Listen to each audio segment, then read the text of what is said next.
So hello everybody and welcome back. I hope everybody's had a nice week so far. Today we'll be taking a look at this B7A2 Grace torpedo bomber from Hasegawa in 1/48 scale. This is a Japanese torpedo bomber. If you can't tell from the torpedo on the underside there on the picture. It has some nice box art, and I'm expecting a good kit out of this. Hasegawa usually has pretty good kits. So here's our, on the side we have a built version. That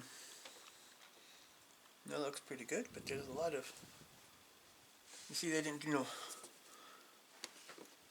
there's gaps here, there's gaps here, there's gaps here.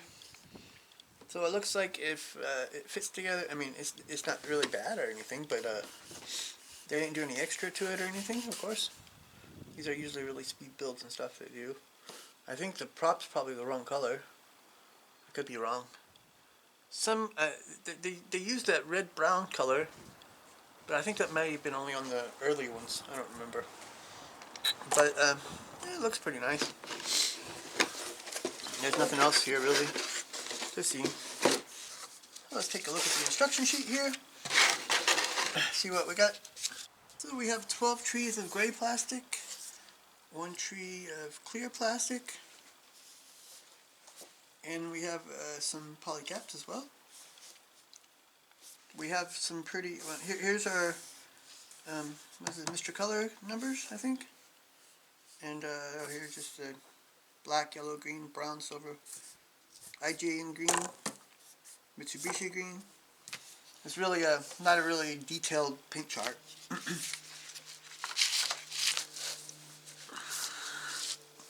So we start here with the interior, the cockpit. I see quite a few parts here, so we probably get a pretty detailed kit out of it. The radio, side panel, controls, the seat. Here we have our the walls to the the cockpit walls here. It looks like you see some detail parts going in there here. We have a decal for the instrument panel. Here's our sight.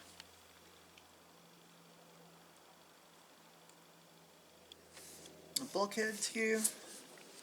We're putting the cockpit in, fuselage together. The gun mount. So here we start building our engine. We have 2 options for cowl flap, the cowl flap closed or the cowl flap open. The engine and the hub here, that goes all in. Okay, we have it kind of backwards here because you're putting it in, but then here, no, you put the exhaust on. And then the cowling hub. So here we're building the wings together. We have a couple of parts to put in there, some painting to do. Put the wings on, put the horizontal stabilizers on. So here we are we can close up the bottom here. So I guess this is a multi-role, because it does have a bomb bay, so it can carry bombs or torpedoes. This version only has a torpedo.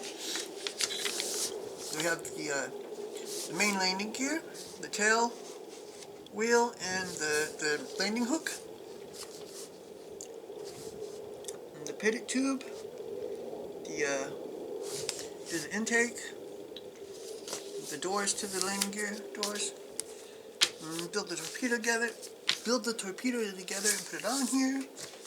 We have our gun, antennas and stuff here. 20mm cannons. Here we have our propeller, the propeller hub to go on. There's a poly cap inside so it spins. I always find it nice when it does have a rotating propeller. I mean, it's a model, but you know. So here we have 3 versions we can build. The first is from the 752nd Naval Flying Group. The Okay, the first two are from 752nd Naval Flying Group, and the third is from the Yokosuka Naval Flying Group. We have our, it's green and gray.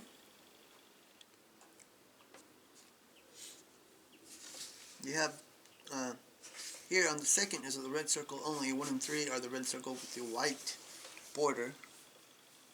Or this doesn't have a white border, but it has a second decal that you put underneath it for the white, which is not always so good, I don't think.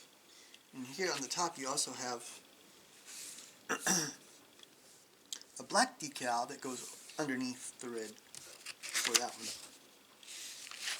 Let me take a look at the decals. So here we have these are our tail markings. Now they go on the horizontal stabilizers. We have our numbers. Here's the instrument panel. The identification thing that goes on the tail. And you can see we have like, here are you're supposed to put the red circles on top of the white or the black, depending on, you know, these go on the bottom, these go on the top on certain versions. I don't like that very much. It seems to be a problem when you put decals on top of each other. I've had problems with that before. They're too thick for one thing. But I think you probably have to put this one on, get it to set in there really good before you put the other one on and dried. They look pretty good, but they are kind of thick. So let's take a look at these parts now. Here we have the polycaps. The polycaps, only need one of them for the propeller. Here are our clear parts. They're not all that thick. They have a nice frame around them, what you usually expect from Hasegawa. You also have here the landing light, the position lights, but they're not hollow, so that turns out just a little weird sometimes. Yeah, some of them where it's like you have the hollow inside, and you can paint the light and then put the cap over it, which turns out looking better. So here are all our parts in one bag.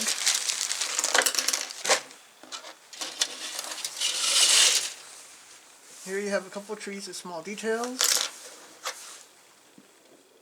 So here's one half of the fuselage, the cockpit floor. There's not a lot of detail, but it doesn't look so bad on the cockpit floor. The landing gear looks good.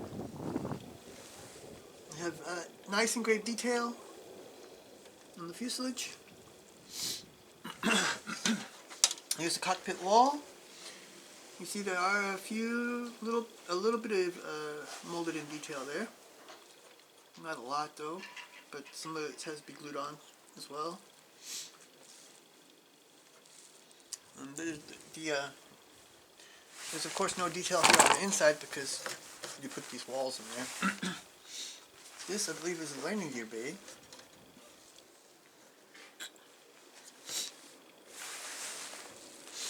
There's a little bit of detail there as well. Or that's the bomb bay.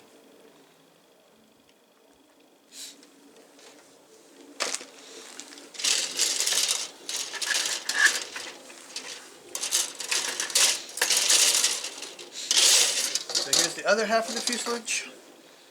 You have here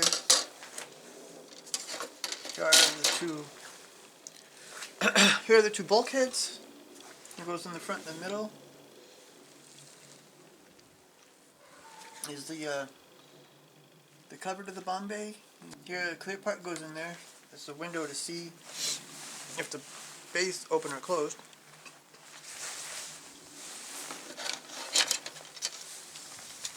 Here you have the other side of the cockpit. It does have detail in there.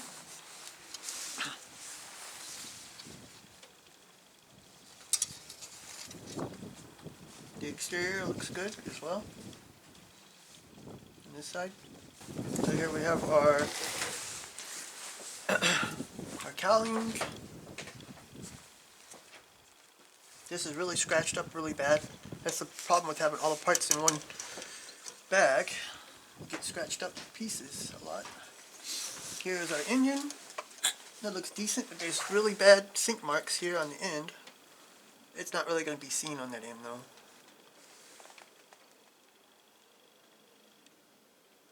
It looks decent though.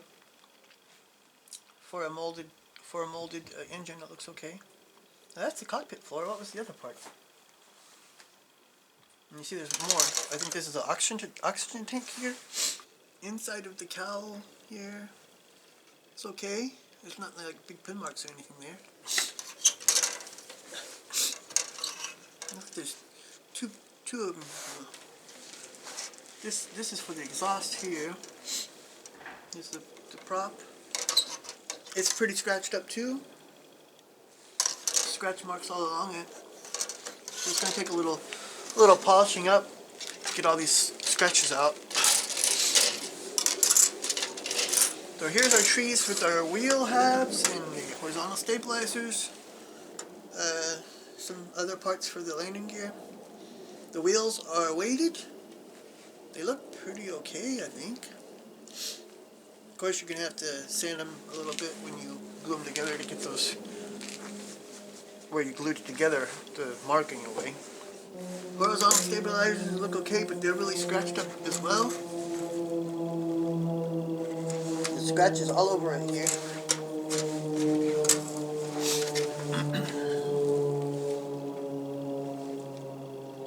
And there's a line in here where it was like a molding problem, it looks like. That's going to have to be polished up a little bit too. This side's the same. There's some marring or something from the molding here. So here's our propeller. Looks okay. This has some texture to it as well. Here's a tree with our our tail wheel and the landing gear covers. You got some pin marks here on all of them, and they're gonna have to be filled and sanded.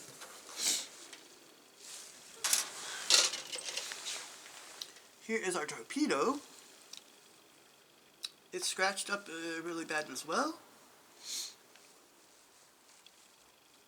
Take some fine grit sandpaper and sand it down, get it smooth. So here we have a lot of our internal detail. Here's our seat. It's pretty plain. There's also some, it's not molded very well here on the sides. Pin marks on the bottom, flash on the sides, no seat belts. Instrument panel that are molded in details. The dials and everything are molded in there, so you could paint it like it is or use the decal, however you want. There's a molding line here along this piece here. This goes in the front. It'll be seen. You're going to have to clean that up a little bit. Lots of interior detail. Here's a radio. And parts for the sides and everything. Nice little molded in detail here. In our last sprue, we have the wings. You see here the interior of the wheel well. I mean, it does have an interior, there's some detail, the ridges and everything, but there are lines and stuff missing. The walls are plain, nothing on the walls. So there's a little bit missing there. The wings are also scratched here.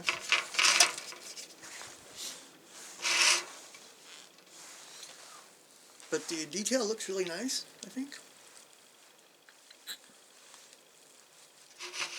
There's no gun ports. If it has gun ports, I think usually they do. You have the ports where the spent munition come out. I don't see any here. It should be on this side. Unless that's what these are supposed to be here. There are two squares there. It has 20mm cannons.